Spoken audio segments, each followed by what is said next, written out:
Sebelumnya perkenalkan, nama saya Arfan Syarif dengan nomor induk mahasiswa 2103020009, program studi Pendidikan Matematika Fakultas Keguruan dan Ilmu Pendidikan Universitas Maritim Raja Ali Haji.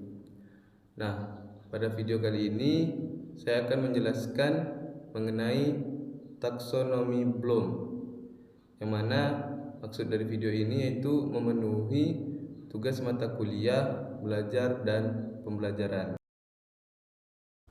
Nah, kemudian pada video kali ini tujuan umumnya itu saya akan menjelaskan mengenai revisi taksonomi Bloom. Setidaknya ada 4 yang akan saya bahas, yaitu mengenai definisi dari taksonomi Bloom itu sendiri, lalu perbedaan taksonomi Bloom sebelum direvisi dan setelah direvisi, lalu alasan mengapa taksonomi Bloom itu direvisi, dan yang terakhir yaitu hasil dari revisi taksonomi Bloom itu sendiri. Nah, mungkin selanjutnya langsung saja kita masuk ke yang pertama, yaitu definisi dari taksonomi Bloom. Jadi untuk taksonomi Bloom itu sendiri adalah struktur hierarki yang mengidentifikasi keterampilan berpikir mulai dari jenjang yang rendah hingga jenjang yang tertinggi. Taksonomi Bloom pertama kali diterbitkan pada tahun 1956 oleh seorang psikolog pendidikan, yaitu Benjamin Bloom. Taksonomi Bloom banyak diterapkan ketika merencanakan tujuan belajar dan pembelajaran dan berbagai aktivitas pembelajaran. Pada awal penyusunan taksonominya, Bloom merumuskan 2 domain pembelajaran, yaitu domain kognitif, keterampilan mental atau pengetahuan, dan domain efektif, yaitu pertumbuhan perasaan atau bidang emosional atau biasanya disebut sikap.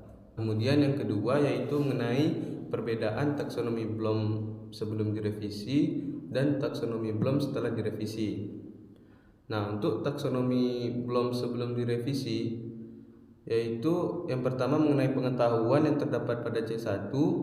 Dalam hal pengetahuan, yang ditekankan adalah kemampuan siswa untuk mengingat kata kerjanya, yaitu menyebutkan, memilih, mengidentifikasi, dan membuat daftar.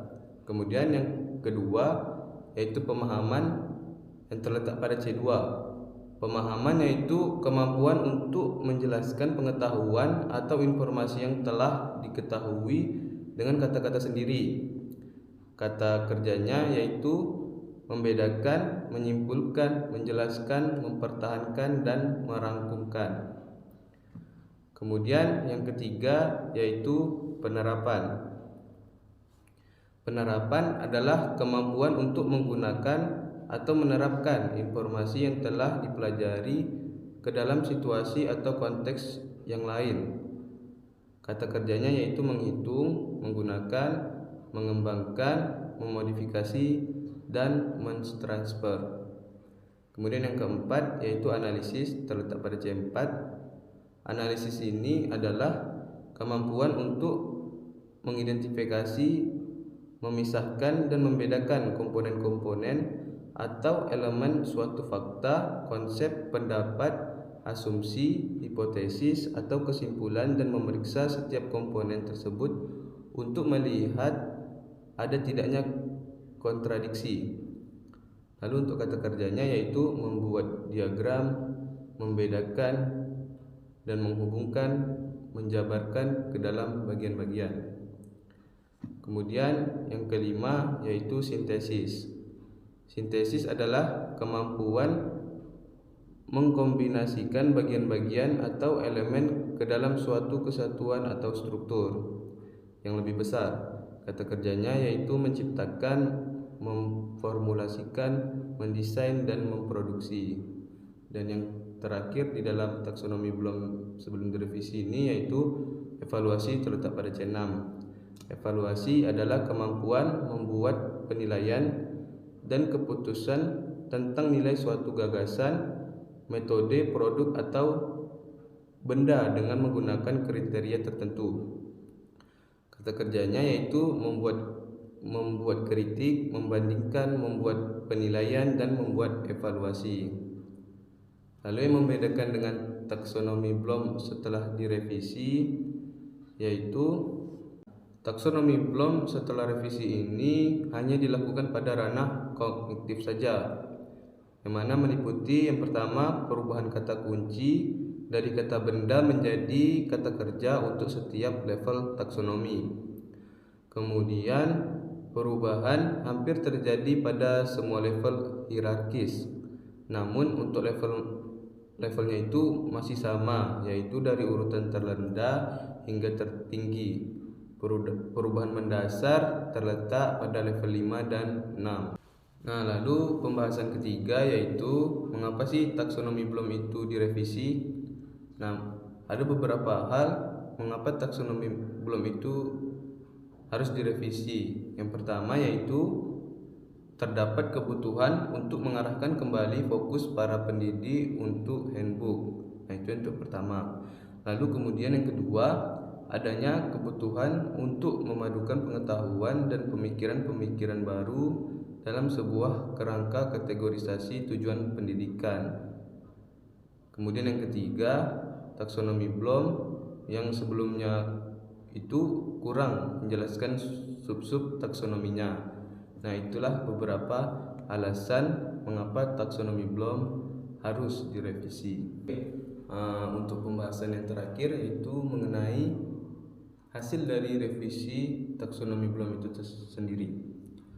Nah, Krathwohl tahun 2002 menyampaikan bahwa Bloom menyampaikan pemikirannya tentang taksonomi kognitif, terutama dalam rangka penyusunan soal atau tes ujian untuk siswa sesuai dengan tujuan pembelajaran yang telah ditetapkan. Krathwohl itu tadi merupakan sahabat dari Bloom bersama dengan ahli psikologi bidang pendidikan yang bekerja keras untuk merevisi taksonomi tersebut dan mempublikasikannya. Setidaknya terdapat dua perubahan yang mendasar dari revisi taksonomi Bloom, yaitu yang pertama, revisi taksonomi Bloom memfokuskan pada perubahan aplikasi yang terdiri dari 3 bidang, yaitu aplikasi bidang penyusunan kurikulum, aplikasi bidang instruksi pengajaran, dan aplikasi bidang penilaian. Pada taksonomi Bloom yang lama, penyusunan taksonomi ini ditunjukkan untuk mempermudah penyusunan penilaian untuk tingkat perguruan tinggi secara nasional.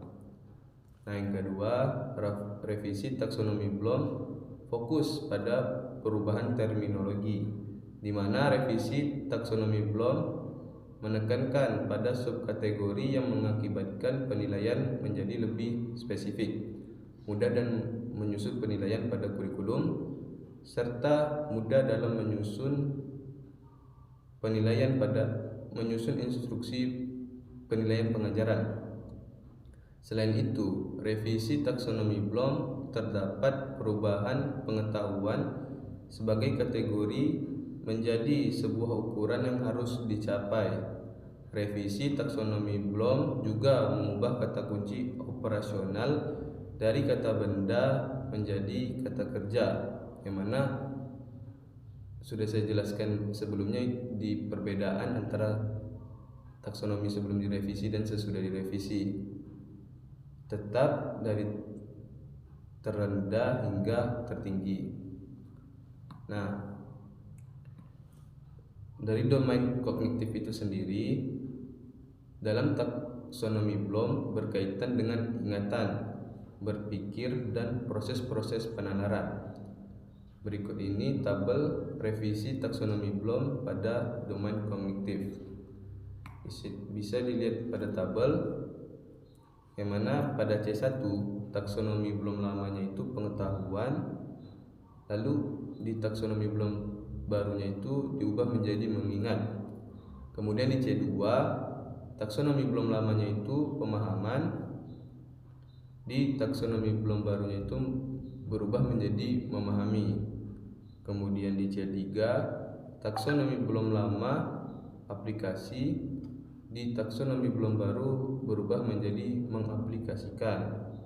Kemudian di C4 taksonomi Bloom lamanya itu analisis, di taksonomi Bloom baru berubah menjadi menganalisis. Kemudian di C5 taksonomi Bloom lamanya itu sintesis, di taksonomi Bloom baru berubah menjadi mengevaluasi.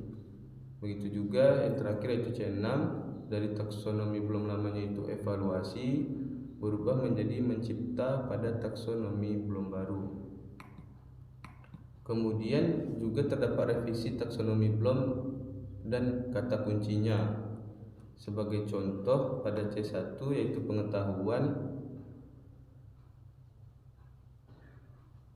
itu ingat data atau informasi.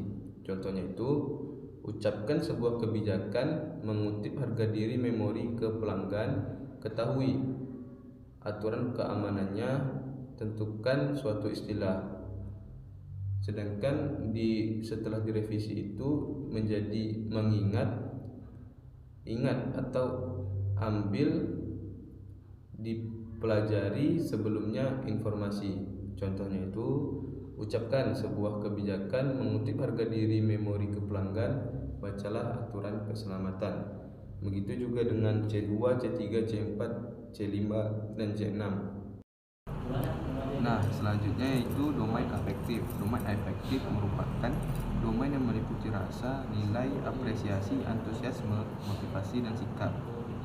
Kompetensi siswa yang mencerminkan afeksi yang baik dapat terlihat dari sikap kedewasaan yang sesuai dengan usia dan perkembangan siswa dan tercermin pada perilaku. Kemampuan afektif, khususnya sikap dari mahasiswa yang diketahui kecenderungan, perubahan, dan perkembangannya dengan mendasarkan pada jenis-jenis kategori domain afektif seperti yang dikemukakan oleh Kompol. Yang pertama itu tingkat menerima, selanjutnya tingkat menanggapi, tingkat menghargai, tingkat menghayati, dan tingkat mengamalkan. Menyinggung sedikit mengenai domain psikomotorik, taksonomi Bloom yang dituangkan pada buku tidak menyebutkan tentang domain psikomotorik.